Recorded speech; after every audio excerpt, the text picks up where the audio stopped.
लेकिन पिछले कुछ सालों में ऐसा क्या हुआ कि गौशाला की इतनी भारी जरूरत पड़ गई? बहुत गंभीर विषय ये। नाम धर्म का दिया जा सकता है, लेकिन मेरा बहुत गंभीरता से मानना है कि ये किसान की जरूरत है। प्रत्येक किसान जो किसानी करता है, खेती करता है, उसके लिए जितने पशु, जिसको हम आवारा बोलते हैं, उनकी तादाद इतनी ज्यादा होगी, इनकी संख्या इतनी ज्यादा होगी कि आज काबू में रहना मुश्किल है। दौलतपुरा के अंदर कुछ दिन पहले गौशाला का एक प्रोग्राम था, मैं वहां हाजिर हुआ था। और कुछ दिन पहले उस प्रोग्राम के बाद में जब मैं दौलतपुरा से गुजर रहा था तो शाम को वहां बैठ गया। 20 दिन सावन को आखिरी सोमवार हो और दौलतपुरा गौशाला के माए बे गाया बाड़ियड़ी लुगाया शिव जी की पूजा कर आवे। बा गाया ने देखी तावड़े में तपे ही क्यों, देखो बापड़ी दुख पावे जो भी गौशाला को वो गेट खोल दिए। 200 गाया पूरे के पूरे 2 दिन तक दौलतपुरा का जगह किसान अब आगे खेता में गई और पूरा 200-250 लेबर जगह नरेगा का बे लग गया। जना वे गाया काबू में आई और पाछी गौशाला पूजी। कहने में बड़ा आसान है, बोला ये जाता है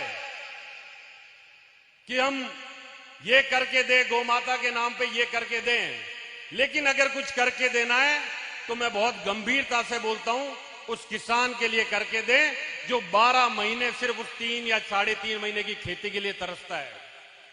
जरूरत उसकी है और उस जरूरत को अगर हम लोग नहीं समझ पाए तो मैं आज आप लोगों को बोल रहा हूं, बड़ा भारी अन्याय होगा।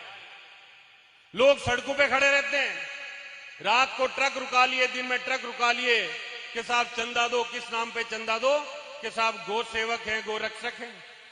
मेरे डीडवाना में मुकदमा दर्ज हुआ।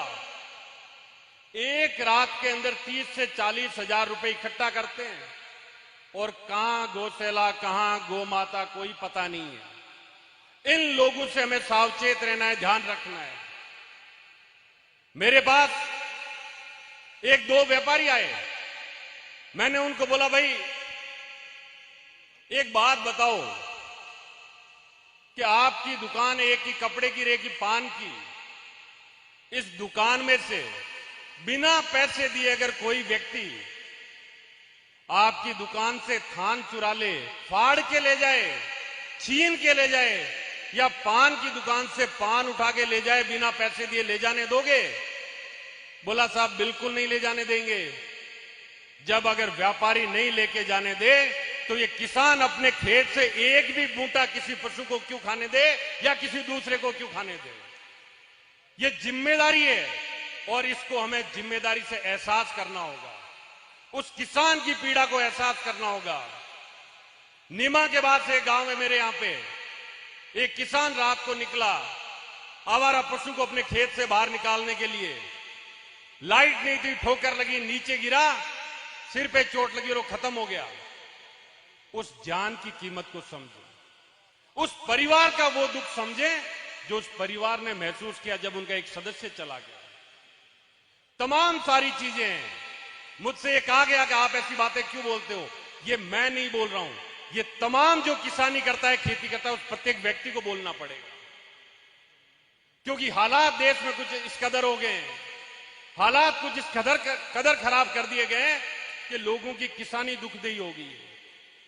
खेती करना एक दुख भरा काम हो गया है।